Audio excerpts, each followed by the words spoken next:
pessoal, começando mais um vídeo aqui no canal, e esse é o último vídeo que eu vou falar da série sobre raças de cavalos. E nesse vídeo eu vou falar sobre as raças brasileiras e sobre o cavalo crioulo, que também é uma raça que tem um histórico muito grande aqui na América do Sul e muito forte aqui, que muito embora não seja originalmente brasileira, ela é muito presente, principalmente aqui na região do Sul. Então, para falar sobre cavalo no Brasil, é preciso lembrar que os primeiros exemplares de cavalo foram trazidos por Tomé de Souza, um nobre da coroa portuguesa, para a região de São Vicente, posteriormente Pernambuco, Bahia e a região do Nordeste. Provavelmente foram as raças ali descendentes da corte real portuguesa, então o Alter Real, Lusitano, ou talvez até o Andaluz. O, Bom, então foi assim que chegou o cavalo no Brasil. O cavalo crioulo ele não foi trazido por um português, mas sim por um aventureiro espanhol, de sobrenome Cabeça de Vaca, o apelido, eu não sei ao certo. E ele foi trazido aqui, e ele é proveniente do cruzamento de cavalos de origem ibérica, o andaluz e o lusitano, com os berberes. E por isso também o crioulo tem uma característica de ter, muito embora ser um trote, o andamento dele ser um trote, não uma marcha, ele tem um trote um pouco mais suave e tal, por ter o lusitano andaluz no sangue. Ele foi trazido aqui para o Brasil, na região do Rio Grande do Sul e do Uruguai. Depois as comitivas se separaram e o cavalo acabou sendo esquecido aqui e foi tendo uma seleção natural ao longo dos anos, o que fez com que ele se tornasse um cavalo super resistente. Então ele, junto com o árabe, é uma das raças mais resistentes do mundo, e ele, sobre o árabe, ele leva a vantagem de ter o andar um pouco mais macio e confortável, né? Por mais que seja trotado, ele consegue dar um pouco mais de conforto para o cavaleiro. E anos depois, a raça foi introduzida, foram feitos cruzamentos ali de melhoramento genético, até chegar no cavalo crioulo como a gente conhece hoje. Hoje em dia o cavalo crioulo é usado majoritariamente nas provas do Rio Grande do Sul, mas ele pode ser usado em qualquer prova aí de pismo western, competindo inclusive com os quartos de milha, pode ser muito usado em provas de rédea, inclusive, já chegou a desbancar quartos de milha em algumas provas de rédea, é um cavalo muito bom, ele é usado também em tambor, baliza, timpani, paleteado, e provas que simulam o trabalho no campo, que é o hipismo western. E ele é uma raça muito popular, principalmente no Rio Grande do Sul. Depois teve o cavalo manga larga marchador, que na verdade foi a primeira espécie de cavalo originalmente brasileira, que o Barão de Alfenas, Francisco Junqueira, recebeu de presente do rei D. João VI um cavalo da raça Alter Real, no qual ele realizou o cruzamento com éguas que ele possuía na fazenda dele, na região sul de Minas Gerais. O Alter Real é uma raça da coroa portuguesa proveniente do Lusitano e da Andaluz, o que fez com que esse novo cavalo aí que nasceu tivesse uma andadura confortável, marchada, diferentemente das outras raças.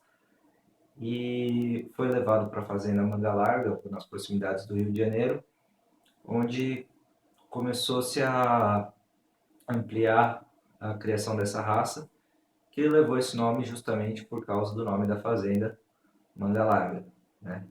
E, bom, ele tem como principais características ser um cavalo de porte médio, médio para alto, né? E ele possui perfil retilíneo, cabeça retilínea, às vezes até um pouco encarneirada, né? Se aproximando do lusitano, uma cabeça grande, uma paleta um pouco mais inclinada do que os outros cavalos, o que faz a sua andadura ser mais alçada inclusive do que a do lusitano, e mesmo do que a do manga larga paulista, que vai ser a próxima raça que eu vou falar, fazendo com que ele seja um cavalo que tenha uma andadura muito confortável e e a andadura dele, diferentemente da maioria dos outros cavalos que a gente falou aqui, é marchada, não é um trote, o que faz ele ser um excelente cavalo para cavalgadas. É um cavalo proporcionalmente resistente pela sua característica de marchas, né? Então a marcha é uma coisa que desgasta o cavalo e ele, por ser um cavalo marchador, é um cavalo resistente. E aí ele foi melhorado lá na Fazenda Manga Larga, fazendo com que se tornasse o Manga Larga que a gente conhece até hoje. Suas principais utilidades hoje são para provas de marcha, cavalgadas, romarias, passeios, turismo, etc. Ele não é um cavalo, pela sua andadura, muito utilizado em esportes. E foi justamente por isso que, quando a raça foi levada ao Brasil, havia lá uma família de nobres que gostava muito de praticar. Foi levada ao Brasil, não, foi levada a São Paulo. Havia lá uma família de nobres que gostava de praticar caça ao veado. Só que aquela andadura marchada, ela não era ideal para se caçar o veado, porque aquilo podia causar desequilíbrio, o cavalo tropeçava, e fora o gasto de resistência dele, né?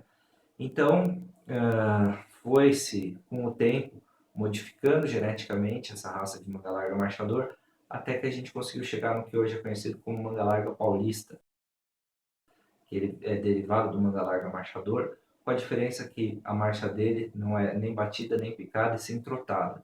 A gente vai fazer um vídeo específico sobre marcha, eu vou tentar fazer um vídeo em loco com o professor meu da faculdade, vamos ver se eu consigo, mas basicamente a marcha trotada é uma marcha que não tem tríplice apoio, porque o cavalo está sempre com duas patas no ar e duas patas no chão.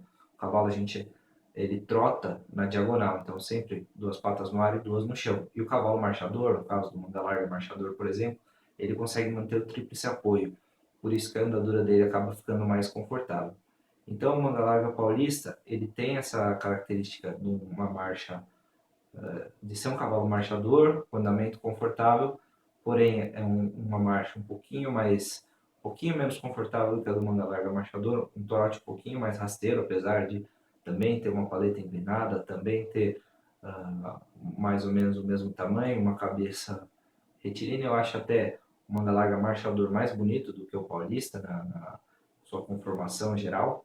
O paulista tem uma cabeça maior, ele parece ser um cavalo assim um pouco mais desproporcional, mas o que não tira a qualidade dele. Então ele começou sendo utilizado na caçada ao veado para substituir o manga larga marchador, um cavalo com mandadura confortável e que era mais resistente do que o manga larga marchador e mais útil. Suas principais utilidades hoje, provas de marcha, cavalgadas, romarias, passeios, turismo equestre. Mas tem mais uma coisa, o manga larga paulista, apesar dele não se destacar, ele não ser o melhor cavalo de marcha, nem o melhor cavalo de salto, nem o melhor cavalo de tambor, nem o melhor cavalo de rédeas, ele pode ser usado nessas modalidades, principalmente para um iniciante ali que não tem aquele equilíbrio, de uma criança que não consegue se equilibrar no trote de um cavalo que é um pouco mais duro e tal. É um cavalo que ele faz tudo, nada no ápice, mas ele faz de tudo. É um cavalo bem versátil também. Então, essas foram as principais raças brasileiras, e tem mais duas, tem mais algumas outras raças, né, mas essas foram as principais.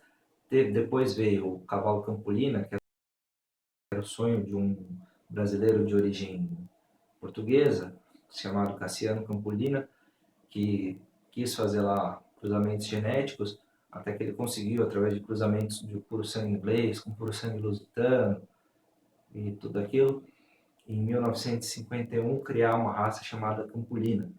É uma raça também de marcha batida ou picada, só que diferentemente do manga larga, ele é um cavalo um pouco mais alto, ele puxou um pouco disso do cavalo por sangue inglês, é um cavalo um pouco mais alto, a cara é um pouco mais arredondada, mesmo assim uma cara encarneirada, que é puxada por lusitano, mas no geral ele lembra muito o puro sangue inglês e o lusitano. Você bate o olho nele, você consegue ver que tem as duas raças ali.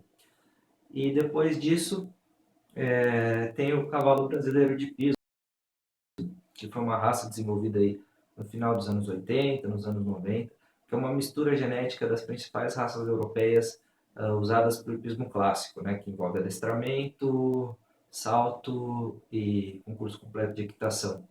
Então, é uma mistura do Holsteiner, Trakehner, Sela Francesa, com cavalos puros-sangues ingleses da criação brasileira. E essa raça acabou sendo o resultado desses cruzamentos acabou trazendo um cavalo com um perfil aí de 1,65 m para cima, mais ou menos, flexível, com forte impulsão. Claro que o brasileiro de pismo, por ser assim, assim como o nosso país, né, ser um cavalo de misturas étnicas aí do cavalo, ele não tem um padrão, mas no geral, assim, uma média, são mais ou menos essas as características. E antigamente o Brasil só possuía, o Brasil acabava saltando com puros sangues ingleses, que acabavam dando certo em corridas, e cavalos anglo-árabes, que é uma raça que eu não falei aqui, que é uma raça proveniente do cruzamento do puro sangue árabe com o puro sangue inglês. E mais para frente eu vou falar sobre essa raça também quando eu fizer uma série sobre as outras raças que não são as principais. E então antigamente o Brasil só tinha esse cavalo para saltar. E aí, vendo essa necessidade, os brasileiros começaram a criar geneticamente, modelar essa outra raça para que o Brasil pudesse ter um cavalo de pismo clássico de qualidade. O brasileiro de pismo ele se deu melhor no salto e no concurso de completo de equitação. Ele não é um cavalo muito utilizado no adestramento, mas para essas provas de concurso completo de equitação e o cross country, salto, ele é um cavalo que se deu muito bem e essa é a principal utilidade dele, né? É essa a utilidade dele, na verdade. Ele não tem uma outra utilidade. Hoje em dia o Brasil já melhorou muito na criação desse tipo de cavalo, inclusive tem alguns brasileiros de pismo saltando no exterior e está chegando cada vez mais perto do padrão das raças europeias. Bom, sobre as raças de cavalo no Brasil é isso aí. Claro que faltou falar de muita coisa, tem muito mais detalhes, mas esse é um resumão básico, já ficou um vídeo longo, então eu vou deixar para falar os detalhes em próximos vídeos. Se você é novo no canal, se inscreve, dá seu joinha. Se você não é novo também, dá seu joinha. Compartilhe o vídeo no Facebook, onde você puder. Indica para os seus amigos. Comenta. Se não gostou também pode deixar o não gostei, porque o importante para o canal é que tenha essa interatividade. Também pode deixar sugestões, dicas, pode me corrigir se eu falei alguma coisa errada, se você mexe com essas raças de criador de cavalo. Beleza? Então é isso aí. Fica aí, no próximo vídeo teremos outro assunto, que eu acho que vocês já estão cansados de raça. Muito obrigado e até o próximo.